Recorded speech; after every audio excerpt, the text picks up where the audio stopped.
அப்புறம் அவ இல்லாம வாழ்ந்து என்ன பண்ண போறேன் யோசித்த ஹரிஷ் தன்னுடைய முட்டாள்தனத்தை நினைத்து நெற்றியில் அறைந்து கொண்டான்.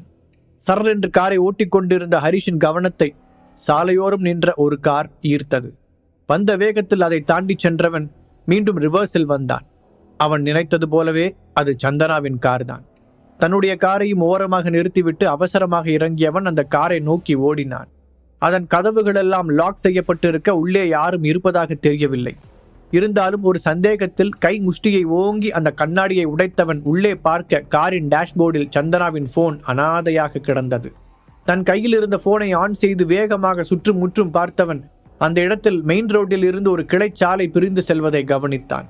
அந்த வழிக்கு முன்னால் ஒரு போர்டு வைக்கப்பட்டிருக்க அதில் ஒரு அம்மன் கோவிலின் பெயர் எழுதப்பட்டிருந்தது. ஒருவேளை மனசு சரியில்லைன்னு கோயிலுக்கு போயிட்டாளோ? ஹரிஷ் இந்த முறை சரியாக யோசித்தான். கார் பூட்டியிருந்த விதத்தை வைத்து பார்க்கும் பொழுது அவளேதான் பத்திரமாக பூட்டிவிட்டு இறங்கி சென்றது போல இருந்தது. ஆனா ஏன் போன் எடுக்காம போனா? அதோட இவ்வளவு நேரம் ஆகியும் ஏன் திரும்பி வரல? யோசித்த ஹரிஷுக்கு உள்ளுக்குள் பயம் கொழுந்துவிட்டு எரிந்தது. அதற்கு பிறகு கொஞ்சம் கூட யோசிக்காமல் ஹரிஷ் அந்த பாதைக்குள் காலை எடுத்து வைக்க சடனாக மின்னல் வெட்டி மழை பெய்ய ஆரம்பித்தது. அட கடவுளை, இது வேறையா? மழையில சந்தனாவை தேடுறது வேற கஷ்டமாயிருமே என்று பதட்டமான ஹரிஷ் மொபைல் போனில் வெளிச்சத்திலேயே நடக்க ஆரம்பித்தான். அந்த பாதை உள்ளே வெகு தூரம் செல்ல ஒரு வழியாக அந்த கோயில் தெரிந்தது.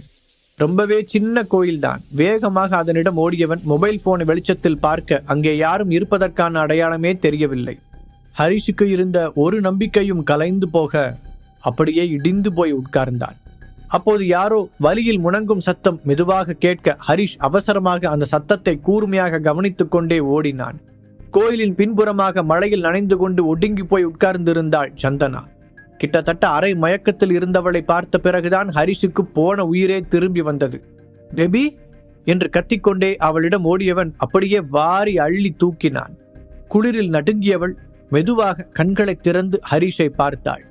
பேபி என்ற ஹரிஷுடைய அழைப்பு அவளுடைய நினைவுகளை மீட்டு கொண்டு வந்திருந்தது. ஹரி, வந்துட்டியா? எங்கடி என்னை மன்னிக்கவே மாட்டியோன்னு பயந்துட்டேன். ப்ளீஸ், உன்னை நம்பாம நான் செஞ்சது பெரிய தப்பு தான், என்னை மன்னிச்சிரு என்று அந்த நிலைமையிலும் அவள் மன்னிப்பு கேட்க ஹரிஷ் அங்கேயே மடங்கி உட்கார்ந்து ஓவென்று கதறி அழுதான். நீதான் பேபி என்னை மன்னிக்கணும். சொல்லப்போனா உன்னை விட நான் தான் பெரிய தப்பெல்லாம் பண்ணியிருக்கேன். அதை விட்டுட்டு ஜீவாவுக்கு அடிப்பட்டதை மட்டும் மனசுல வச்சுக்கிட்டு உன் மேல கோபப்பட்டிருக்க. என்னை மன்னிச்சிரு பேபி. அவளை தூக்கி கொண்டு கோவிலுக்கு முன்புறம் வந்தான். அங்கிருந்த சிறிய இடத்தில் மழையில் நனையாமல் அவளை படுக்க வைத்தவன் அவள் முற்றிலுமாக சுயநினைவை இழந்ததை பார்த்து கன்னத்தை தட்டி கொடுத்தான். அதில் லேசாக கண்களை விழித்தவள் குளிர் தாங்க முடியாமல் அவனை இறுக்கமாக கட்டி கொண்டாள். பேபி, நாம ரொம்ப நேரம் இங்கே இருக்க முடியாது. ஏதாவது அனிமல்ஸ் வந்துடும். எதுவாக இருந்தாலும் வீட்டுக்கு போய் பேசிக்கலாம். நான் அவனை தூக்கிக்கிறேன். கொஞ்ச நேரம் இந்த குளிர் அட்ஜஸ்ட் பண்ணிக்கோ என்றவன் மழை கொஞ்சமாக இடைவெளி விட்டதும் அவளை தூக்கி கொண்டு வந்த வழியிலேயே நடக்க ஆரம்பித்தான். ஹரிஷ் சாதாரண மனிதர்களை விட அதிகமான சக்தி கொண்டவன் என்பதால் சந்தனாவை தூக்கி கொண்டு நடப்பது அவனுக்கு ஒன்றும் கடினமான காரியமில்லை. அதே போன்று உள்ளே வந்த வழி அவனுடைய நினைவில் பதிந்து போயிருக்க அந்த இருட்டிலும் தடுமாற்றமில்லாமல் நடந்தான் ஹரிஷ். நீ ஏன் பேபி அங்க போன? அப்படியே போனாலும் நேரமா திரும்பி வந்திருக்க வேண்டியதானே? உன்னை பார்க்குற வரைக்கும் என் உயிரே என் கையில் இல்லை தெரியுமா என்று அவளுடன் பேசிக்கொண்டே நடந்தவன் எப்படியோ கார் நின்ற இடத்தை வந்து சேர்ந்திருந்தான். வேகமாக அவனுடைய கார் கதவை திறந்து சந்தனாவை உட்கார வைத்தவன் அப்போதுதான் அவளின் காலில் இருந்த வீக்கத்தை கவனித்தான். அவள் ஏன் நடக்க முடியாமல் ஒடுங்கி போய் உட்கார்ந்திருந்தாள் என்பது ஹரிஷுக்கு புரிந்தது. வேகமாக டிரைவர் சீட்டில் உட்கார்ந்து காரை எடுத்தவன் அதை மின்னல் வேகத்தில் பறக்க விட்டு அடுத்த 1 மணி நேரத்தில் தன் பிளாட்டை அடைந்திருந்தான். இப்போது சந்தனாவும் ஓரளவுக்கு தெளிந்திருந்தாள். ஒரு வழியா இந்த வீட்டுக்கு என்னை திரும்பவும் கூட்டிட்டு வர உனக்கு மனசு வந்துருச்சா ஹரி என்று அவள் ஒரு மாதிரி குரலில் கேட்க ஹரிஷுக்கு யாரோ ஓங்கி அறைந்தது போல இருந்தது. கையில் விழிக்க ஹெல்ப் பண்ண போறேன், ஹெர்பல் மெடிசன் பத்தி கத்துக்க போறேன்னு இவளை கண்டுக்காம விட்டது நம்மளோட தப்பு தான். இப்படி தப்பெல்லாம் நம்ம மேல வச்சுக்கிட்டு தேவையில்லாம இவ்வளவு நாள் சந்தனா மேல கோபப்பட்டு இருக்கோம் என்று குற்ற உணர்ச்சியில் தவித்தவன் சாரி பேபி, எல்லாம் என்னோட தப்பு தான் என்று மனதார மன்னிப்பு கேட்டான். ரொம்ப நாட்களுக்கு பிறகு அவனுடைய வாயிலிருந்து பேபி என்ற வார்த்தையை கேட்டவளுக்கு அதுவே போதுமானதாக இருக்க நடந்ததையெல்லாம் மறந்துவிட்டு மெதுவாக சிரித்தாள். அப்படியே அவளை தூக்கி கொண்டவன் காலால் காரின் கதவை உதைத்து மூடிவிட்டு படிக்கட்டுகளில் ஏறத் தொடங்கினான். என்னாச்சு, லிஃப்ட் வேலை செய்யலையா? சந்தனா கேட்க அப்போதுதான் அவனுக்கு லிஃப்டின் ஞாபகமே வந்தது.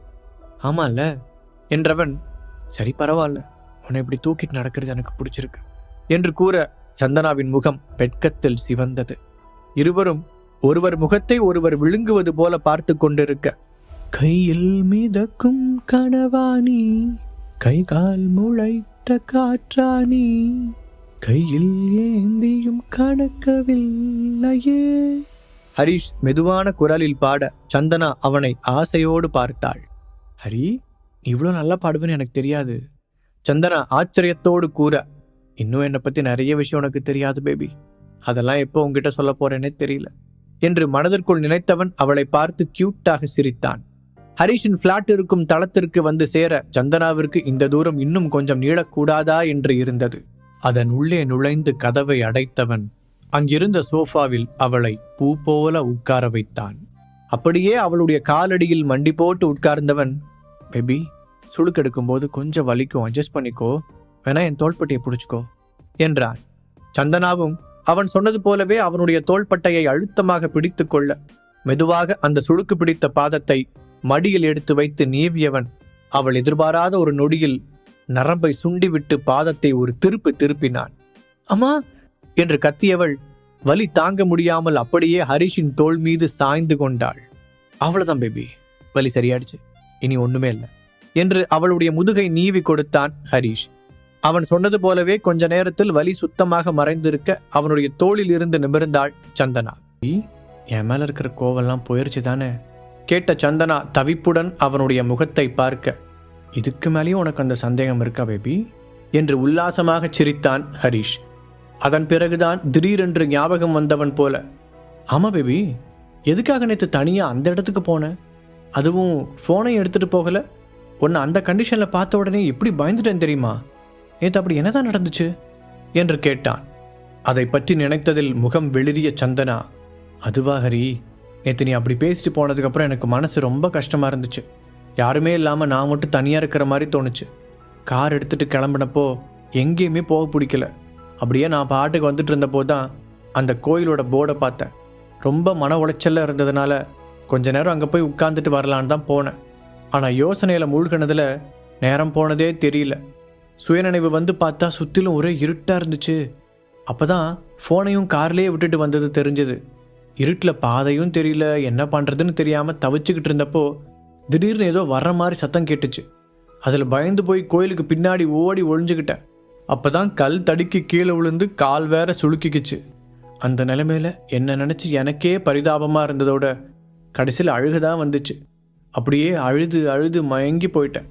நீ வந்து பேபின்னு கூப்பிட்டதுக்கப்புறம் தான் எனக்கு முழிப்பே வந்துச்சு என்று சந்தனா அந்த சிச்சுவேஷனை விவரிக்க, நேற்று அவள் எந்த அளவிற்கு ஆபத்தான நிலைமையில் இருந்திருக்கிறாள் என்பதை உணர்ந்தான் ஹரிஷ்.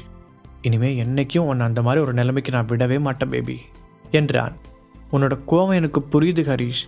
நேற்று ஜீவா எல்லாத்தையும் மறந்துட்டு சகஜமாக என் கூட பேசினப்போ தான் நான் எவ்வளோ பெரிய தப்பு பண்ணியிருக்கேன்னே புரிஞ்சுக்கிட்டேன்.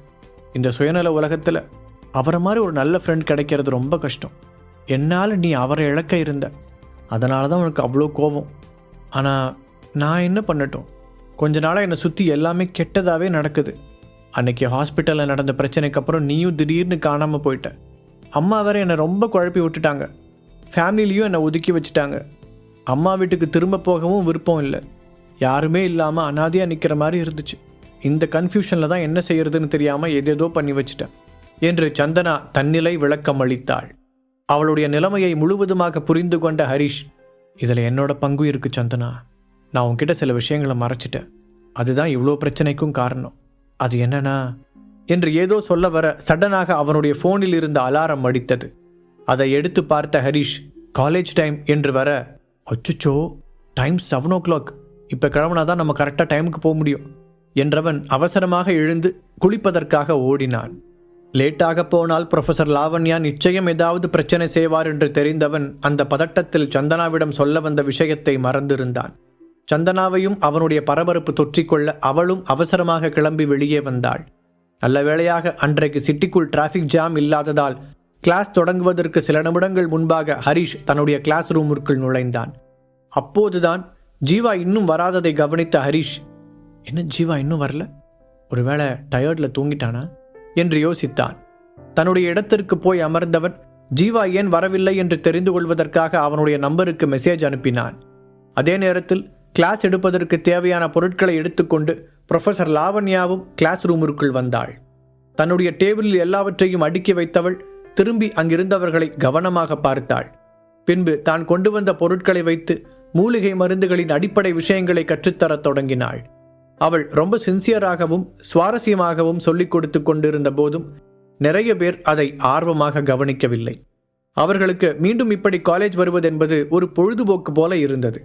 அந்த கிளாஸில் இருந்த முக்கால்வாசி பேர் அவர்களின் பெற்றோர் கட்டாயத்தினால் அங்கு வந்திருந்தனர். அதனால் அவர்களுக்கு படிப்பின் மீது எந்த ஆர்வமும் இல்லை. ஹரிஷ் ஜீவாவிற்கு மெசேஜ் அனுப்பிய சில நிமிடங்களிலேயே பதில் மெசேஜ் வந்து விழுந்தது. யாராவது கவனிக்கிறார்களா என்று சுற்றிலும் பார்த்த ஹரிஷ் குனிந்து அந்த மெசேஜை திறந்து பார்த்தான்.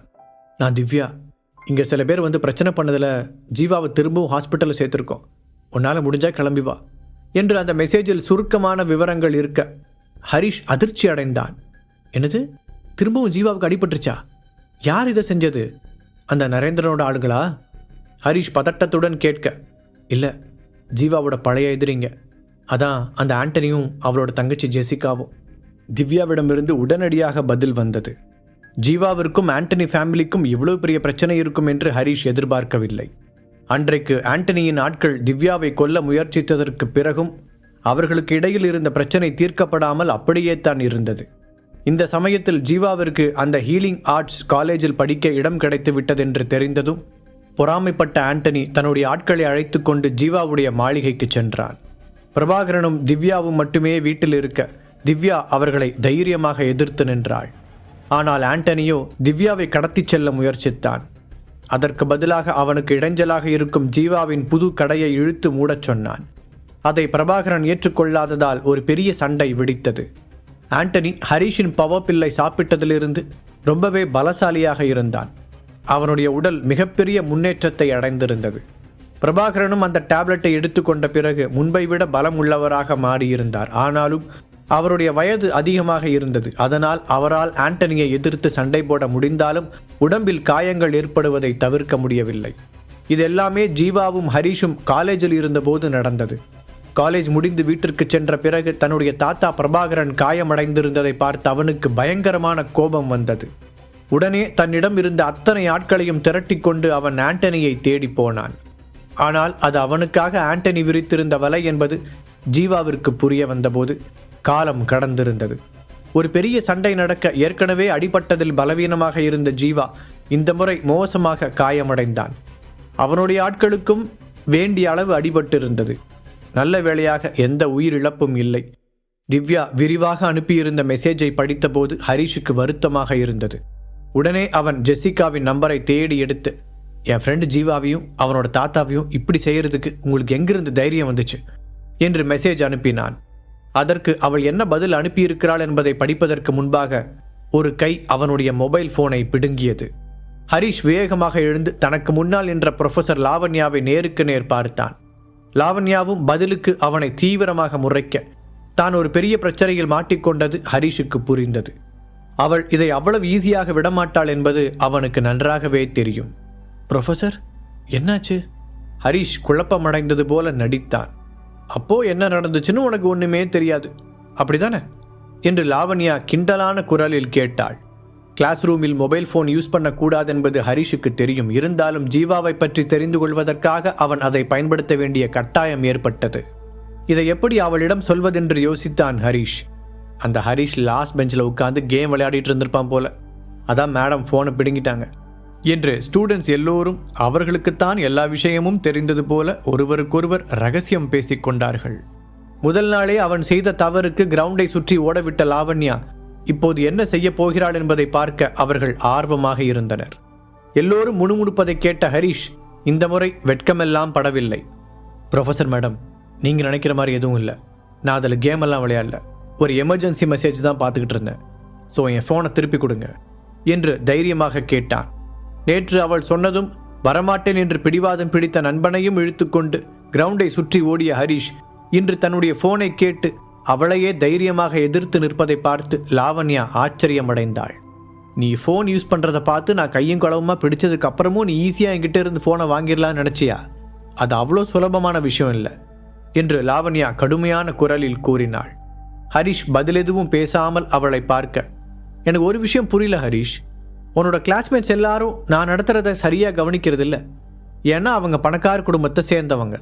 அவங்க நினச்சா கஷ்டப்படாமல் பணத்தை மட்டும் தூக்கி போட்டு கொடுத்து இந்த ஹெர்பல் மெடிசனை ஈஸியாக வாங்கிக்க முடியும். ஆனால் நீ ஏன் கவனிக்காமல் இவ்வளோ அசால்ட்டாக இருக்க? நேற்று கொடுத்த பனிஷ்மெண்ட்லேருந்து நீ எதுவுமே கற்றுக்கலையா? நீ உன் வாழ்நாள் ஃபுல்லாக இப்படியே ஒரு ஜோக்கராக இருக்க தான் ஆசைப்படுறியா என்று அவனை நோக்கி அடுக்கடுக்காக கேள்விகளை வீசினாள். பின்பு அவனுடைய ஃபோனை எடுத்துக்கொண்டு தன்னுடைய டேபிளை நோக்கி நடந்தாள் அவள். நான் அமைதியாக வீட்டை சுற்றிட்டு இருந்தப்போ எனக்கு இவ்வளோ ப்ரெஷர் இல்லை என்று தனக்குள் முணுமுணுத்த ஹரிஷ் லாவண்யா நடந்து செல்வதை கடுப்புடன் பார்த்தான். அங்கிருந்த ஸ்டூடெண்ட்ஸ் எல்லோருமே ஏற்கனவே ஹெர்பல் மெடிசன் எடுத்துக்கொண்டவர்கள் என்பதால் அவர்களின் காது கேட்கும் திறன் நன்றாக இருந்தது. ஹரிஷ் சொன்னதை கேட்டதும் அந்த கிளாஸ் ரூமில் ஒரு பெரிய சிரிப்பொலி எழுந்தது. மேலும் அவன் சொன்னது லாவண்யாவிற்கும் தெளிவாகவே கேட்க அவள் திரும்பி நின்று அவனை முறைத்தாள். உன்னை நினைச்சு நான் ரொம்ப டிசப்பாயிண்டடாக ஃபீல் பண்ணுறேன் ஹரிஷ் என்று கோபமாக கூறிய லாவண்யா, நீ ஒரு சின்ன பையன் மாதிரி நடந்துக்கிறதால நானும் உன்னை அது மாதிரியே நடத்த போகிறேன். உன்னோட டெஸ்கை அந்த கார்னருக்கு நகர்த்தி போடு. நான் சொல்கிற வரைக்கும் நீ அங்கிருந்து எழுந்திருக்கக்கூடாது என்று அவள் கட்டளையிடுவது போல கூற அது ஹரிஷுக்கு பெரிய வருத்தத்தை கொடுத்தது. அவனுக்கும் லாவண்யாவுக்கும் இடையே தொடக்கமே சரியாக இல்லை. அது நாளடைவில் இன்னும் மோசமாகி கொண்டே போனது. டெவில் கேங் தலைவி சொன்ன அந்த ஃபார்முலாவை கண்டுபிடிச்சதுக்கப்புறம் நான் திரும்ப இந்த இடத்துக்கு வரவே மாட்டேன் என்று ஹரிஷ் தனக்குள் சொல்லிக்கொண்டான். இந்த முறை அவன் வாய்விட்டு கூறவில்லை. ஒரு வகையில் லாவண்யா அப்படி நடந்து கொள்வது அவனுக்கு எரிச்சலை கொடுத்திருந்தது. ஹரிஷின் ஃபோனை டேபிளில் எறிந்த லாவண்யாவிற்கு திடீரென்று ஒரு யோசனை தோன்றியது. திரும்பி அங்கிருந்த மாணவர்களை பார்த்தவள், இது நாம் ஒரு ஸ்டூடெண்ட் ஹெட்டை தேர்ந்தெடுக்க வேண்டிய நேரம் என்று கூற அந்த கிளாஸ் ரூமே அதிரும் அளவுக்கு ஒரு பெரிய உற்சாக கூச்சல் எழுந்தது. இங்கே பாருங்கள் ஸ்டூடெண்ட்ஸ், இது ரொம்ப முக்கியமான பதவி. ஏன்னா ஒரு ஸ்டூடெண்ட் ஹெட்டுக்கு இந்த கிளாஸ் ரூமுக்கு வெளியிலையும் கடமைகள் இருக்கு. மற்ற ஸ்டூடெண்ட்ஸ் எல்லாரும் என்ன பண்ணுறாங்கன்னு வாட்ச் பண்ணிக்கணும். அதே சமயம் அவங்களுக்கு தேவையான உதவிகளையும் செஞ்சு கொடுக்கணும். ஸ்டூடெண்ட் ஹெட்டாக இருக்கிறவங்க என்ன டவுட் இருந்தாலும் என்கிட்ட நேரடியாக கேட்கலாம் என்று அவள் கூற அவர்கள் சந்தோஷமாக கைத்தட்டினார்கள். ஸ்டூடெண்ட் ஹெட் என்பது கிளாஸ் ரூமில் ஒரு அதிகாரமிக்க பதவி என்பதால் நிறைய மாணவர்கள் அதற்காக போட்டி போட்டனர். அவர்கள் தங்கள் கைகளை உயர்த்தி அந்த போட்டியில் பங்கு பெற விருப்பம் தெரிவித்தனர். ஓகே, இவ்வளோ பேர் போட்டி போடுறதால நாளைக்கு ஒரு எலெக்ஷன் மாதிரி வச்சுக்கலாம். அது ஒரு அனானிமஸான எலெக்ஷனாக நடக்கும். உங்களுக்கு நீங்களே ஓட்டு போட்டுக்க முடியாது அப்படிங்கிற ஒரு விஷயத்தை மட்டும் நல்லா ஞாபகம் வச்சுக்கோங்க. நீங்கள் எல்லாரும் ரொம்ப நேர்மையாக இந்த எலெக்ஷனில் போட்டி போடுவீங்கன்னு நான் எதிர்பார்க்குறேன். லாவண்யா நிதானமாக சொல்லி முடித்தாள். அந்த கிளாஸ் ரூமில் இருந்த எல்லோரும் அதை அமைதியாக கேட்டுக்கொண்டார்கள், ஹரிஷை தவிர. அன்றைக்கான பாடங்கள் முடிந்ததும் ஹரிஷ் இன்னும் மோசமான மனநிலையுடன் அந்த கார்னரில் அமர்ந்திருந்தான். இதை நினச்சா எனக்கே ரொம்ப அவமானமாக இருக்கு என்று தனக்குத்தானே சொல்லிக்கொண்டான் அவன். ஹரிஷ், நீ உன்னோட ரெகுலர் பிளேஸுக்கு திரும்பலாம்.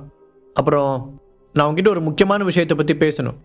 ஸோ கிளாஸ் முடிஞ்சதும் வெயிட் பண்ணு என்று தன்னுடைய டேபிளில் உட்கார்ந்து நோட்ஸ் எழுதி கொண்டிருந்த லாவண்யா அவனை நிமிர்ந்து கூட பார்க்காமல் கூற ஹரிஷ் திகைத்து போனான். அதான் ஃபோனையும் வாங்கி வச்சுக்கிட்டாங்க, இன்னும் தனியாக வேற பேசுறதுக்கு என்ன இருக்குது?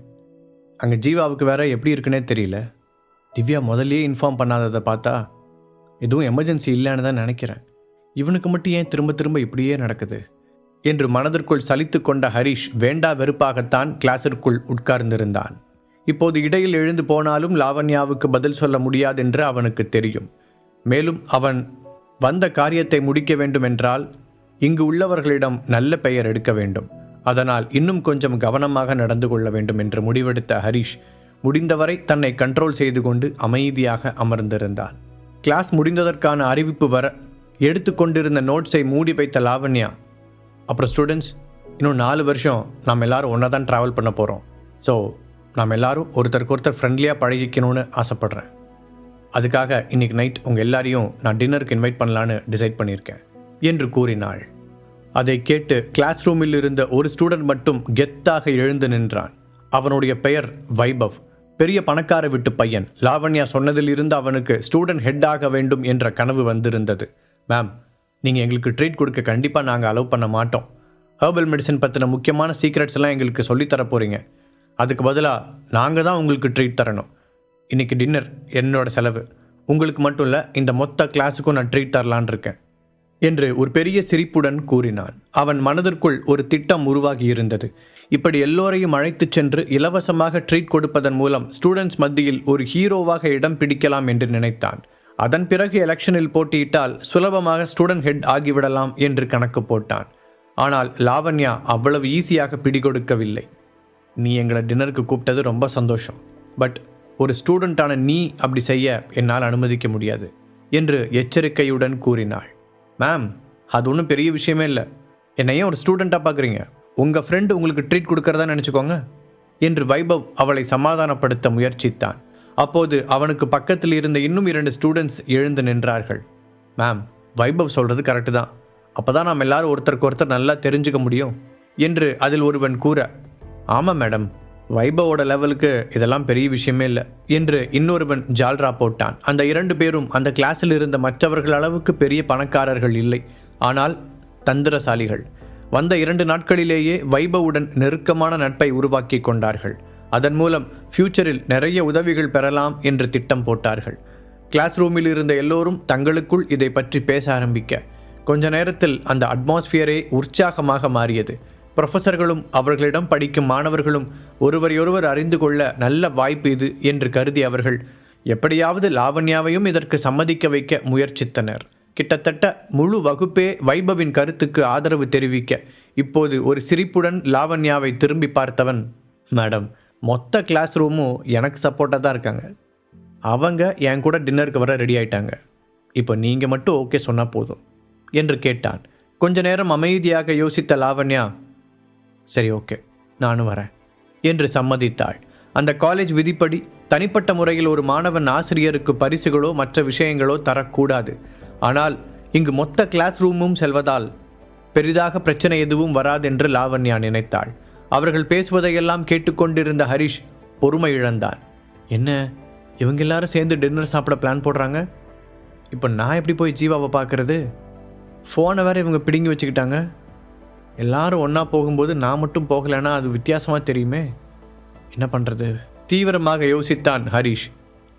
சரி, டின்னருக்கு போகும்போது எப்படியாவது பேசி ஃபோனை வாங்கிடலாம். இப்போதைக்கு வேறு வழி இல்லை. நேற்று தான் என் சந்தனா கூட கொஞ்சம் சந்தோஷமாக இருந்தேன். அதுக்குள்ளே அந்த ஆண்டவனுக்கே பொறுக்கலை. அடுத்த ஒரு பிரச்சனை ரெடியாக வந்துருச்சு. ஈவினிங் அவள் வேற எனக்காக வெயிட் பண்ணுவாளே. சரி, அவளை நேராக வீட்டுக்கு போக சொல்ல வேண்டியதான் என்று முடிவெடுத்த ஹரிஷ் அமைதியாக இருக்கையில் சாய்ந்து உட்கார்ந்தான். ஹெர்பல் மெடிசன் பற்றி லாவண்யா எடுக்கும் பாடங்கள் சுவாரஸ்யமாக இருந்தாலும் அது எல்லாமே ஏற்கனவே ஹரிஷுக்கு தெரிந்த அடிப்படை விஷயங்கள் தான்.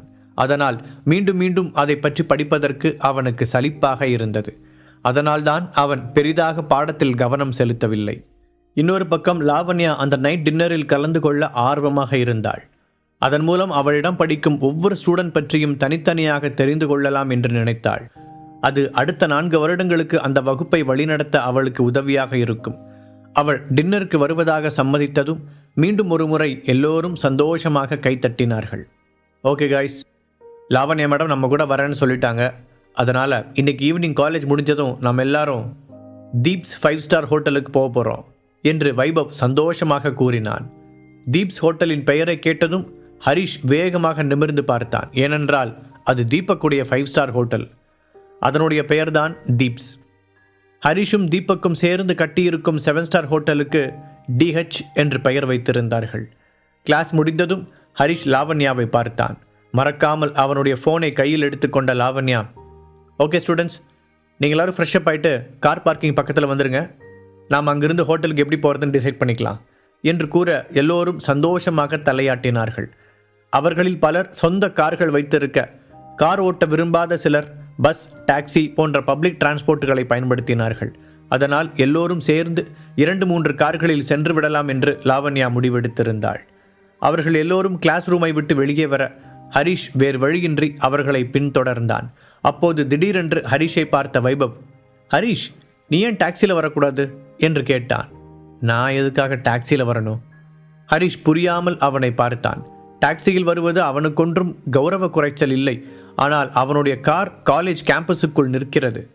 என்னோட கார் இருக்கும்போது அதை விட்டுட்டு நான் ஏன்ட டாக்ஸியில் போகணும்? அப்புறம் நாளைக்கு நீயா என் காரை வீட்டில் கொண்டு வந்து விடுவ என்று மனதிற்குள் நினைத்து கொண்ட ஹரிஷ் அந்த வைபவை அலட்சியமாக பார்த்தான். சந்தனாவின் கார் ஹரிஷுக்கு தெரிந்த மெக்கானிக் மூலம் சரி செய்யப்பட்டு ஏற்கனவே காலேஜுக்குள் கொண்டு வந்து விடப்பட்டிருக்க இன்றைக்கு அவள் அந்த காரில் போய்விடுவாள். அவளுக்கும் ஹரிஷின் கார் தேவைப்படாது. இதையெல்லாம் யோசித்தவன் தன்னுடைய காரிலேயே அவர்களுடன் ஹோட்டலுக்கு செல்லலாம் என்று நினைத்தான். முழு கதையையும் கேட்டு மகிழ பாக்கெட் FM ஆப்பை டவுன்லோட் செய்யுங்கள். லிங்க் டிஸ்கிரிப்ஷனில் கொடுக்கப்பட்டுள்ளது.